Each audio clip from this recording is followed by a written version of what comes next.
So I've got a couple apps, really 5 apps that, let me do a screen share, I guess. I could probably do that. Um, I've got 5 apps that I've found that I've used over the years that I thought were helpful to me, whether it was as a student or working with CSB in my own church or working as an associate with Ron. And I hope that you guys can see what I'm doing. That's Dave up there on my screen. And I'm just going to minimize Dave. So I've got a couple of ones that I'm going to go over. I sent an email out right before I got on. So if you check your email, you'll find a short list. So if I go too fast and you want to see what I'm talking about, you can go on there. The first one I'm going to go over is called Wunderlist. It's a pretty common application. If you've got a mobile device, it's usually on like the essentials or top free apps that you can download for your mobile device. You can use it on your computer, whether that's Windows or Mac. You can download a version, and there's a web version as well. What Wunderlist basically is, or maybe it's Wunderlist, Wunda, I don't know if you're German. You can see right on the website here, it tells you a lot of the features, but you can use it as just a list maker, whether you're going grocery shopping or something simple in your day-to-day, or if you're doing something work-related, you can keep track of the different parts of a task that you might need to do and then check them off as they go. You can tag things and search your boxes. You can share your lists with other people that use the app, and it's free. There are pro versions and business versions that are paid that add extra features, specifically with like collaborating with other people from work and stuff like that. But for the most part, the things that all the apps I'm going to show have free versions and premium versions. I've never paid for any of them. I just use the free stuff. But if you use it, there's usually a trial for the premium. So if you really like it, use it all the time. You might consider getting the premium one. But for the most part, that's not my recommendations. Here are all free apps, and to use them as such, because I think that's really the best way to do things is free. So Wunderlist is great for just keeping track of simple things like that. How I've used it for is just like if I'm sitting in church and I'm looking at the congregation and I look and I see, hey, that's a man that I should go talk about CSB. I've got a little list of men to talk about CSB. That's literally what it's called, men to talk about CSB with. And then it's just got a list of people. So it's good for things like that. And obviously depending on what your specific needs are, that could change. But that's honestly probably how I use it the most in relation to Christian Service Brigade, whether that's possible donors or men that I think should get involved with my battalion unit at my church. That's how I mostly use Wunderlist, other than shopping lists and general, like do my laundry, comb my hair sort of thing, which I probably need to do. The next one I wanted to look at is Evernote, another really common one. This one you can do to-do lists on as well. So if you don't like using a whole bunch of different apps and you want something to help you create to-do lists with, you might not use Wunderlist and just use Evernote, because it's really easy to create to-do lists in this as well. This is basically just a note-taking and information gathering application. You can create notebooks and little short. They're not going to be really well drafted papers, like you can see on the little picture there, if it's big enough on your screen, that it ends up just being kind of like, there's headers and there's bodies, and you can create little lists and bullets and stuff. And it's just a way for you to keep track of information and ideas. You can, again, collaborate with other people and work on projects and things with other people on this app as well. But what's cool about it is there's a lot of other features that are just free. Like you can, let's say you're in your email client, like you're doing some email and you get a cool email and you want it to be in Evernote. Well, you can just forward the email to yourself into Evernote. And when you have an account, if you go into account settings, you'll see that there's a little email address that's just for your account. And if you save that as a contact on your phone or on your computer or whatever, you can forward an email to your Evernote, and it'll show up. You can say, which notebook you want it to go into and that sort of thing, or it'll just show up and you can change what notebook it's in later. Yeah.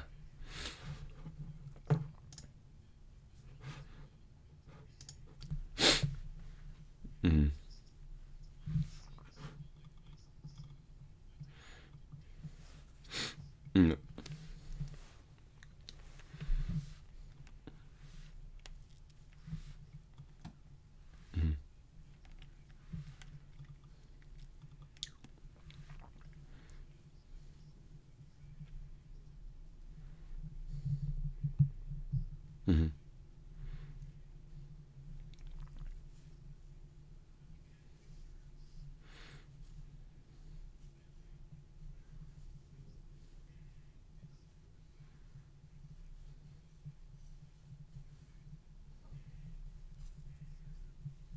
Yeah, yeah. So if you like what Dave was saying, like with the being with devices, like if you have a smartphone or even an iPad or a tablet or something, it works great because you can take a picture of something. So if you're at a church and they have sermon notes or a bulletin or something, and you're sitting there and you're taking your own notes, you can take a picture of whatever they handed you, and it'll go right into your notes, and you can have it as an image saved with there, and then you can throw it out just like all the other heathens do. The sermon notes that they hand out, the bulletins rather.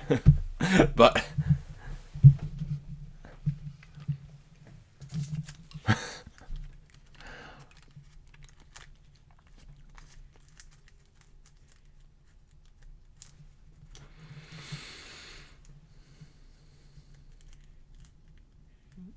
yeah, it's really really good.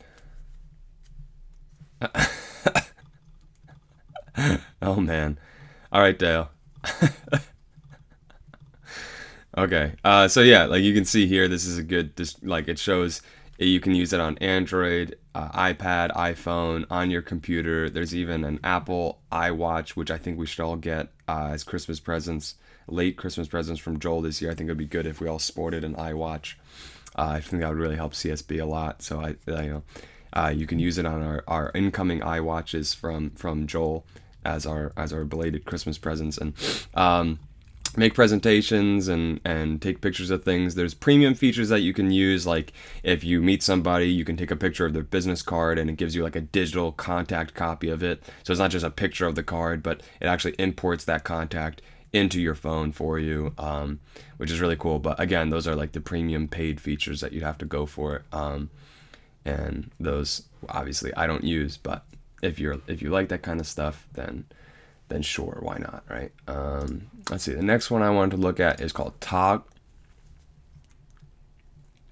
Yeah, yeah. You send an email to your Evernote account. So if you open up your settings and you go to, it's like in general settings, you scroll down the bottom and you'll see there's a specific email that you use. Like it'll say like John123456 at m.evernote.com, and then that whatever that email is will show up in your Evernote account as a note. And so it makes it really simple to go, if you use a lot of email and you get an email that you want to have as a note in Evernote for whatever reason, then it makes it really simple to do that. Yeah, right. Yeah, yeah. Yeah. So it is pretty cool. So the next one is Toggle. Toggle is free. There is a premium, but the base one is free and very good. It's a timer. So if you want to keep track of something you're working on, you're interested in just knowing, hey, sometimes I feel like I did so much today, but at the end of the day, it's hard to remember exactly what I did or how much time I spent working on one thing or whatever. This is a really great way to just keep track of things, and you can organize them into projects. So like you could say I'm working on something right now, I'm doing my RD Hangout. You type that in there, you can you hit start, you create a project, put it into a project. You could say whether it's billable or not, which whatever, you can put tags on it and stuff like that. And then as you add in all of your projects that you're working on and little tasks that you're working on, it'll come up. You can revisit them, stop them again another day. It gives you reports so you can see like overview of what you've done and what you've been working on and all those things. You can collaborate with other people and work on projects together, and it's just like a time tracker.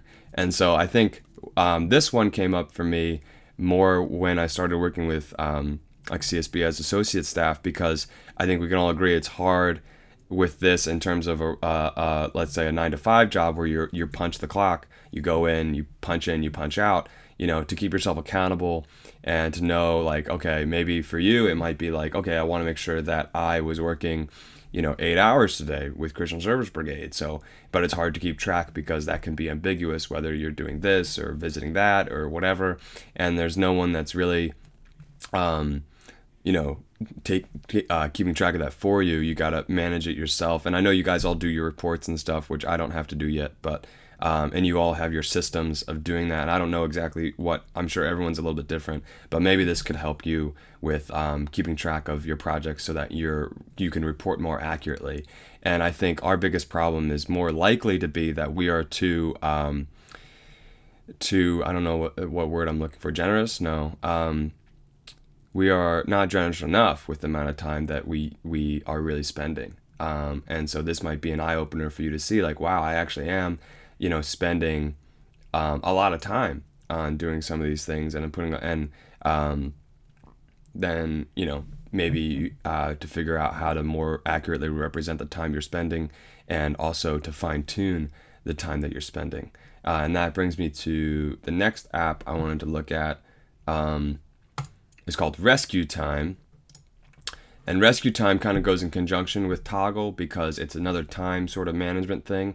This one, you download onto your computer. It's not like a web version, like all these other ones have been web accessible. And you can also download them as an application onto your phone or computer or whatever. This one, you have to download it. It runs in the background of your computer, and it simply just tracks the applications, the programs that you're using, how long you're using them for, what websites you're going on, how long you're on each website, and it gives you an overview looking back on your day, your week. It goes back, with the free version, goes back to 3 months. And you can set goals for yourself, spending, like if you think you see that you're spending a long time on email, you can make your time more efficient by setting a goal. Okay, I'm spending an hour and a half on email. Let's try to bring that down to an hour and 15. So you're getting your emails done faster, sort of thing. So maybe that's helpful for you in tracking your time. And maybe you're just curious, how long do I spend on doing things each day? For me, this helped me out a lot when I was playing too many video games on my computer, to be honest. And I'm sure none of you probably deal with that as much. Maybe like online games and stuff. But I was playing a lot of like online games, like multiplayer online games and like shoot 'em games and stuff. And it was just a distraction. And I was like almost in denial of how much time I was spending on so many things.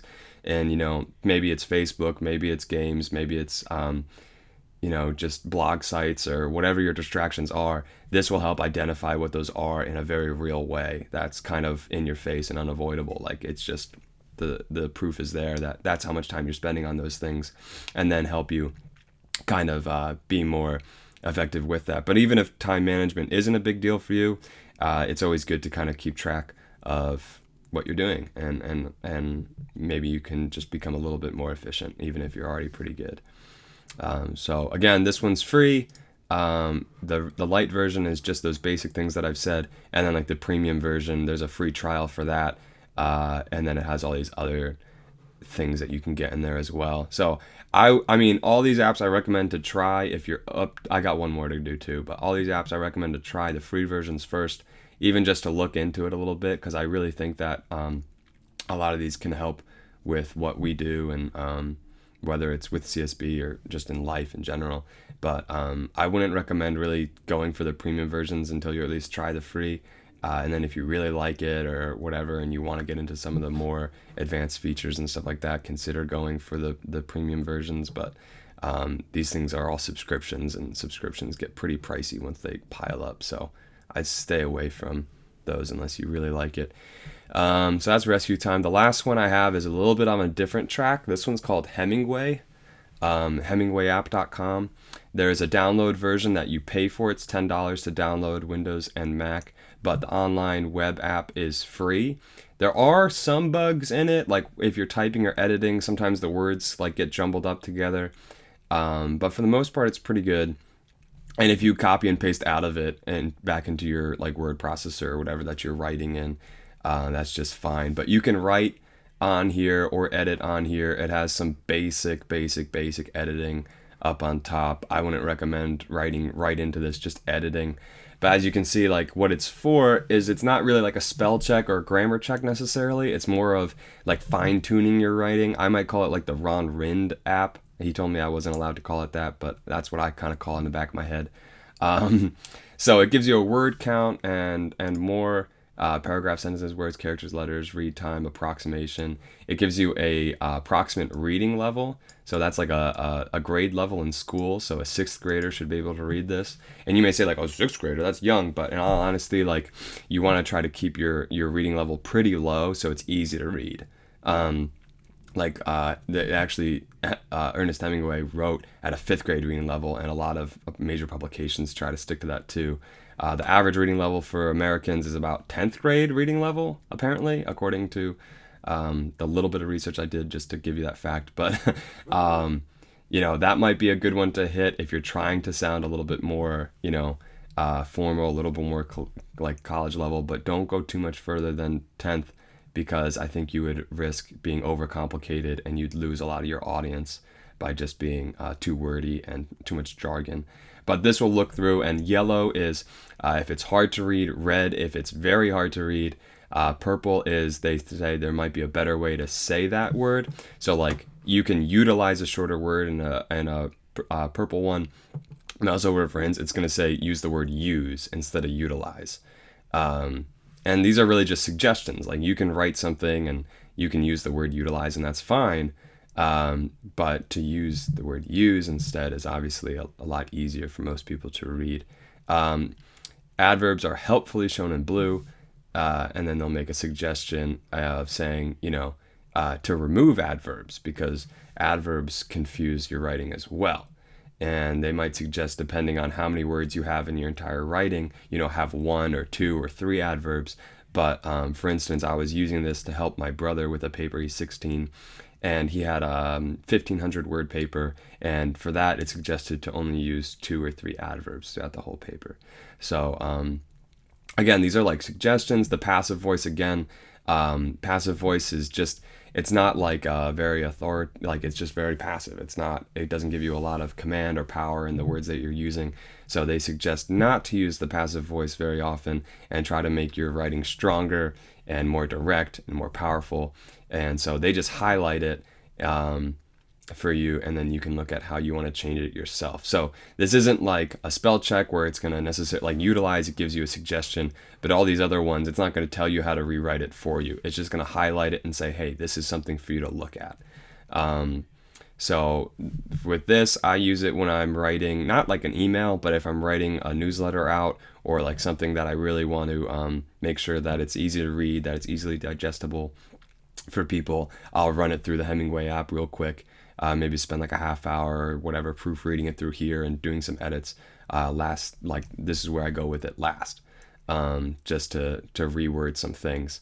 And then right before I send it out, I'll copy and paste it back into my Word document, make sure that the formatting is all there and there's no more like, spelling errors or anything from my edits, and then send it. So this one's, I think, really, really good in terms of newsletters and general like publications you might be involved with, to just keep things simple and direct and easy to read. So that's what I got. Like I said, I sent out an email. It has all 5 of these with links to the websites and a short description to remind you which one's which. I even put like these ones are available for these operating systems. They're all free to use with paid or premium versions available. But like I've never used the premium versions for any of these. I just use the free ones, and that's been more than enough for me. How'd I do? Am I good? Any questions? Hi, Joel.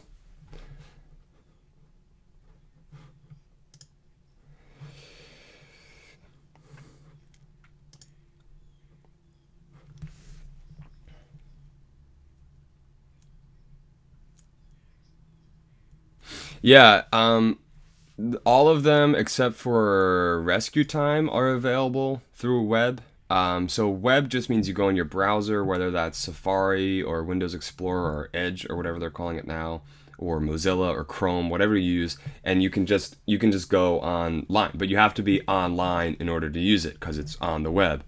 You create a free account, you log in, and it remembers your name, and you go in and you use it. But it's completely free and web-based. So just like going on Facebook or whatever, like you're going online, like this Hangouts is online, web-based. You download it like Evernote and Wunderlist and things like that. You can download onto your mobile device and onto your computer. And then if it's an app on your phone, or if it's on your computer, it'll be on like your taskbar and kind of just run in the background. Um, so it's they're all except for rescue time, because that tracks the processes running on your computer, so you have to download it. The web can't do that. That breaks internet policy laws. They can't track the programs that you're running on your computer from the web. So you have to download it and give it the authority to track your usage on your computer from the back end in order to use that. So that's the only one that you have to actually download onto your computer. So did I answer your question? I think I put that all in on the email. Each one says which one it can be used with. So Hemingway is purely web-based unless you pay for the download, but otherwise you have to use it online. I think it's $10 or something to download the desktop version.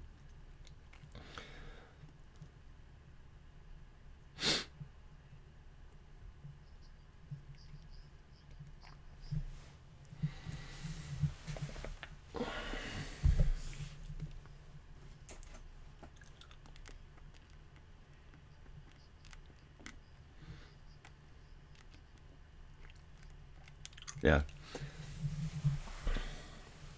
Yeah, I put that at the end of my email. If you have any more specific questions that's more in detail about a specific app that I didn't get to go over fully in this, because I'm trying to keep it short, then feel free to email me or call me, or we can hang out sometime and talk about it. So you want me to do the rest? Ask everybody what they're doing?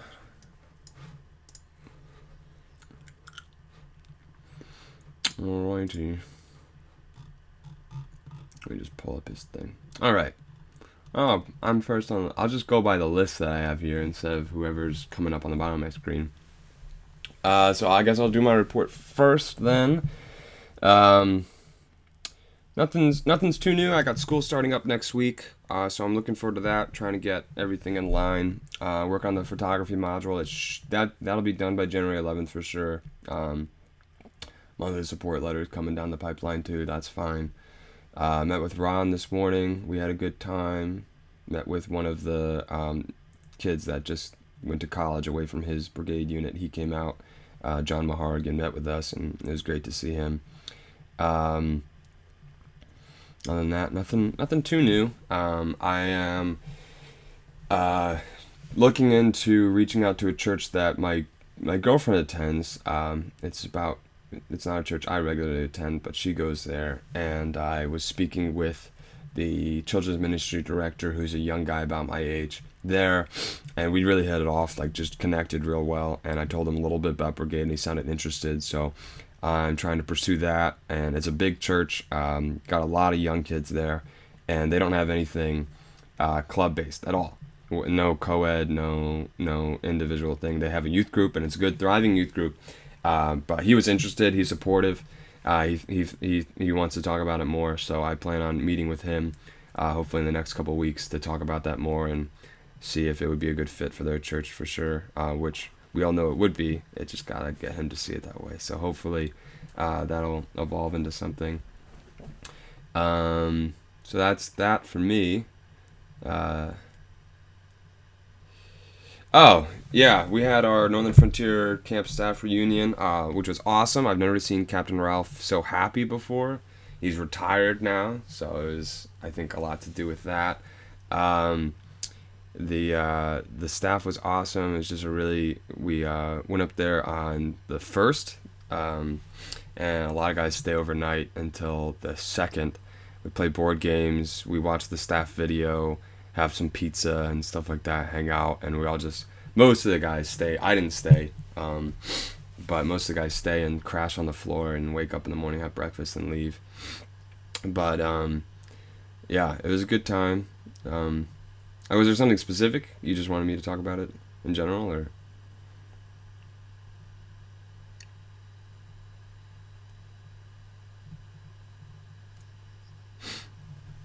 Oh.